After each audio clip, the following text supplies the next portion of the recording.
dah pakai sunscreen hari-hari tapi kulit nampak rasa kusam dan gelap?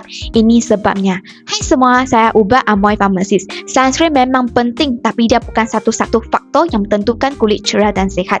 Sebab pertama, jumlah sunscreen tak cukup. Ramai orang sapu terlalu nipis. Untuk muka kita kena pakai sunscreen 2 jari penuh atau lebih kurang 1/4 sudu kecil.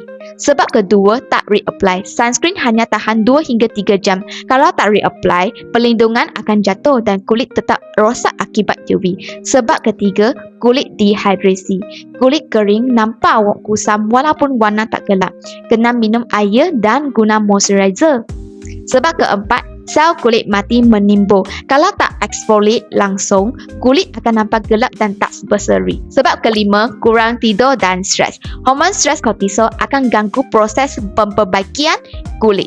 Kesimpulannya, sunscreen melindungi tapi kulit berseri perlu rutin yang komplit dan konsisten. Save video ini kalau kulit anda selalu nampak kusam.